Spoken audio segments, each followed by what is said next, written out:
Hey everyone, I'm Sarah. Welcome back to TLC's Next Updates. If you're a fan of deep dives and fresh revelations, don't forget to hit that subscribe button and give this video a thumbs up. While watching some of the more recent Sister Wives episodes, I came across a staggering remark by Janelle that absolutely brought me up short. It aired last April, but its effects are still resonating. Cody's former wives are no longer keeping secrets. Now that he's fallen out of the public eye, they're revealing years of subterranean tension. Janelle remembered a scene from the past in which Cody wouldn't stop raving about Robyn. He said to her, "I met Robyn, and she's this diesel jeans model. She's everything I want." Janelle's response? Smooth but biting. "Well, you just take your little diesel jeans model and go live happily ever after." That sentence said it all. But don't move an inch. What Cody revealed next describes even more vividly how radically Robyn altered his priorities. Cody always played like Robyn was some prize he won. What appeared to be a careless compliment was actually something more profound, possibly even subconscious. Keep in mind, this is the same guy who formally divorced Meri just so he could marry Robyn, and did it in secret by exchanging his wedding ring. Let's take a step back. Did Robyn ever actually model for diesel jeans? There isn't definitive proof. Internet detectives on Reddit theorize that she might have modeled in their city, but there's nothing from a legitimate source. But Cody has referenced it in the past, most famously during a 2023 appearance on the Mormonism Live podcast. And here's where this gets even more insightful. Cody confessed he felt vindicated when Robyn became part of the family, explaining, "I thought I was an utter success. I had a diesel jeans model entering my life. People in our church were interested in her, but she picked me." It was not about love for him. It was about victory. She was status, adoration, and blind devotion. And that blind devotion might be just why Robyn is still the darling. Now consider that in context. Cody ceased being physically affectionate towards his other wives, saying he wasn't attracted to them anymore. If he continued bringing up Robyn's alleged modeling past as a flex, it shouldn't be surprising that his relationships broke down. And for Janelle, that breakdown came at great expense. But before we dive in further, let's change gears to something much more tragic, a tragedy that shook the whole Brown family. In the episode on May 4th, fans were reminded of the tragic loss of Garrison Brown. Garrison took his life on March 5th, 2024. The reaction of the family was raw, emotional, and really very hard to watch. Janelle opened up to reveal that she messaged Garrison all the time, 3 times a day, sometimes. "We just had no idea," she cried in a previous interview. She revealed that Garrison never showed suffocating sadness, but afterwards confessed that addiction could have been involved in his death. It's a heartbreaking reality no parent should ever have to endure. In spite of the devastation, Janelle has moved forward, not to erase, but to mend. She's now in North Carolina, opting to be near her daughter, Madison, and her grandchildren. And in a lovely turn of fulfillment, she and Maddie are starting a new business together, a flower farm they're naming Tata Farms. And here's the sad part. Maddie had been trying to convince Garrison to relocate to North Carolina prior to his passing. "We discussed it a great deal. I think he was just too far in," she admitted. That aspiration now exists through this farm, a chance to transform sorrow into growth. Which takes us again to Janelle, the quiet powerhouse within this falling apart family structure. As the Brown family continues to dissolve, one thing is clear. If anyone's going to pave the way to actually breaking free and achieving peace, it's going to be Janelle. She survived emotional abandonment, personal loss, and public humiliation. And in the midst of it all, she's decided to rise above. And perhaps, and maybe, this is the tale we are supposed to be listening to. Not the diesel jeans, not the soap opera, but the resilience of a woman who opted to take back her life. Since leaving the turmoil in Flagstaff behind, Janelle has been gradually unwinding from the poison that had encircled her. One of her sharpest epiphanies, Robyn's influence, and Cody's fixation on her, played a big part in breaking up the family. Now, as Janelle sets out to build a new life in North Carolina, she's not only constructing a new house, she's constructing a new life. And that future could hold no residual connections to Cody. Since Meri has already begun the process of a spiritual divorce, Janelle has been weighing doing the same. Having been married for 30 years, she wants closure, actual closure. On Sister Wives, she opened up and confessed, even if I don't envision myself ever getting married again, perhaps I need that spiritual divorce? Just so I know I've shut that door. But what drove her to this? At its core is Janelle's profound, unshakable love for her children. For her, their emotional health is priority number one, always. And Cody's inability to mend fences with them was a line she simply could not ignore. If he could not make the effort to bridge that divide, she no longer felt it was worth her effort to do so for him. Her position was unequivocal. If her kids were finished with Sister Wives, so was she. And honestly, with her relocation and new chapter, who knows that we won't even end up seeing a spin-off of North Carolina one day. One centered around healing, growth, and a family reinventing themselves on their own terms. But as hope teases for the future, the family's current has been marred with sorrowful loss. Fans couldn't have been ready for the unadulterated emotional gut blow that arrived in a recent episode. TLC didn't sensationalize the moment. They allowed silence to carry the load. It began with Meri in a confessional, lightly getting ready to discuss her birthday. But something was amiss. Her phone continued buzzing. She wavered. It was Cody calling, and she ignored him, saying to producers, "He can text me if it's urgent." Then came the message. Just 2 words. "It's an emergency." In that instant, everything changed. Meri's face dropped, and the screen faded to black. Simple white text followed, delivering the devastating news. On March 5th, 2024, Garrison Brown, Janelle and Cody's son, had died by suicide. The next scenes were raw and heartbreaking. Meri stopped filming immediately and rushed to Cody and Robyn's home, where more family members gathered. Later, in a confessional, she recalled that moment vividly. "He told me something I'll never forget. He said, 'Garrison took his life.' And it was like, no, not one of our kids. That can't be real."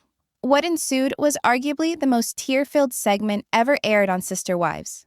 There was no script, no sensationalism, only pain, shock, and a family attempting to cope with the unimaginable. It was a harsh reminder that Sister Wives is about so much more than plural marriage. It's about real families, real people, and real tragedy. The remaining part of the episode was in confessionals, where every family member was trying to make sense of the tragedy. Janelle mentioned that she had been texting Garrison on that day. Nothing seemed unusual, but she was aware he had been going through tough times. Cody, on the other hand, cried before the camera, contemplating his poor relationship with Garrison, a gap which had widened during the pandemic. Choking down tears, Cody conceded, "I didn't get the opportunity to set things right. All the resentment I had, it's all so insignificant now. I'm devastated about what might have been. I just can't help thinking about the what-ifs." Whatever the audience might think about Cody, one thing was certain there. The man was grieving. So was he regretful. And maybe the worst realization of all? Garrison had been waging battles few could perceive. The sorrow was compounded when the family started questioning the bitter question, what caused Garrison's death? Janelle shared about his years-long battle with depression and anxiety, demons he silently fought for years. And then, over time, his coping mechanism involved booze. But things took a turn during COVID. His drinking worsened, his isolation intensified. Even with the overflow of love, support, and resources made available, Janelle said something about that specific night felt other, like a storm they didn't foresee. And then there was one of the most chilling confessions ever. "I know he's dead," said Janelle, voice shaking, "but sometimes I forget. And then I remember." That disorienting sadness, the kind that distorts your reality, was revealed for all to witness. By exposing their agony, the Brown family presented one of Sister Wives' most heartbreaking, real episodes to date. What had promised to be an ordinary night of catching up with a splintered family became a raw sketch of intolerable loss and unresolved tension. But even prior to the tragedy, the cracks were beginning to appear.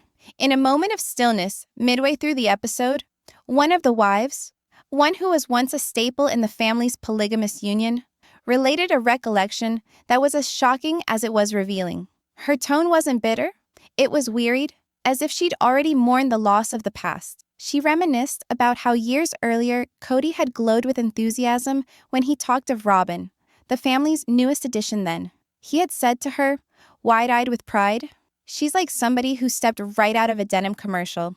"She's everything I always wanted." Even then, the statement had seemed ridiculous to her. Now, it only confirmed the subtle changes she'd been seeing: the favoritism, the emotional withdrawal, the increasing imbalance, and with a sigh, she recalled saying to him, "If that's what you want, go chase your billboard beauty. Live your fairy tale." It could have been thought of as superficial reminiscing, but those words stripped away the greater truth. This was not merely a man giddy with love. This was the disintegration of a family dynamic. That moment embodied all the tension that had accrued over the years. Idealization into division. The foundation once grounded in spiritual bonding and support gradually started to crack. The first wives had supported one another through life's storms, raising their children under the same roof in tumultuous harmony. It wasn't perfect, but it was one. Until it wasn't. Robyn's arrival was a public turning point, and the shifts weren't subtle. Cody legally divorced one wife in order to marry another. He replaced his wedding band, a subtle but clear indication that his allegiance had changed. These were not private choices. They were declarations. The dynamics of the family had been irrevocably changed. But most bizarrely of all, the constant reference back to Robyn's alleged modeling history, diesel jeans to be exact. Cody mentioned it again and again, as if it were some form of honor. And although there isn't actually evidence that she ever worked with the company officially, just rumors of a regional fashion show, Cody held fast to the story, not for what it said about Robyn, but for what it said about him. To him, Robyn was more than a person. She was a symbol, a validation, a trophy, someone who made him feel special, admired, confirmed, and that is the essence of the dysfunction. When admiration is translated into pedestal worship, it warps all other relationships surrounding it. The favoritism was no longer in the background. It was in the forefront, and it ate away at trust, respect, and ultimately, family itself. The narrative deepens when we look at Cody's echo chamber of endorsements surrounding Robyn. His love for her wasn't only romantic, it had a particular pride, as if he had earned something special and desirable by conquering her. He would frequently talk of her in reverence, like she was something sought after by other people. In an open podcast interview, reminiscing about their early times, Cody confessed how having Robyn around him made him feel he had reached a peak in his success. What made it even more affirming for him was the fact that other people in their religious circle of friends were also interested in her, and she picked him. That act of choice validated all the assurance he had about himself. To those who had waited patiently with him for years of sacrifice, these remarks were an agonizing erasure. How the radiance of one woman overshadowed the light of others. The favoritism was not only apparent, it became impossible to overlook. While Robyn was continuously lauded and praised, Cody's relationships with his remaining wives collapsed, both in body and in mind. He came on camera and admitted openly that he no longer had romantic feelings for them, receding not only emotionally, but physically too. The love and bonding that held the family together began to fade like dawn fog. And throughout, his respect for Robyn only increased, unwavering and firm, but at a very great cost. The stability and cohesion of the whole family were affected. It's not difficult to understand how these dynamics had a corroding effect on the relationships between wives and husbands, where the family was based on the ideals of equality and joint responsibility. The pedestal elevation of one wife bred profound resentment. The other women, who had put everything into shared faith and communal love, increasingly found themselves set aside and smothered. Their hurt wasn't jealousy, it was betrayal. They never signed on to be marginalized or made into background figures in a narrative where the star was one woman. Finally, the reality struck home. One at a time, the wives started questioning their roles in this regime. They questioned the man they had committed years to, and the system that permitted a single partner to corner attention while the rest receded into the background. The woman who recalled that notorious denim remark in vivid detail decided to walk away. Her exit ignited a chain reaction of clarity and empowerment. No longer having to contend with the mirror image of femininity, she took back her voice and began constructing a life on independence and authenticity. As the illusion dissipated, so did the patriarch's support network. Lacking the emotional underpinning of the women who had previously been at his side, Cody became isolated. The fantasy he pursued, one based on approval, image, and status, had exacted a ruinous price. The wife whom he kept as a trophy remained, but the vision of a unified, loyal family was destroyed. All that was left was a hollow remains of what might have been. Ultimately, that innocent-sounding remark equating Robyn to a fashion model was not about fashion, of course. It was a metaphor for a seismic shift in values, a ruinous preoccupation with looks versus commitment, fantasy versus reality, ambition versus common purpose. That single comment signaled the start of the deterioration of the family, when idealization traded out with love, and an otherwise solid family crumbled beneath the burden of one man's delusions. Now, the women who left have discovered power in speaking their own truth. They will not be silent witnesses to a story they never created. They are the writers of healing, growth, and new beginnings, creating lives that flourish outside of the darkness of a dream that was all theirs. And for that man who thought he had won by getting a denim model, now he remains alone in the ashes of a dream based on appearance and not reality. Thanks for watching. Don't forget to subscribe to my channel for daily updates. See you soon.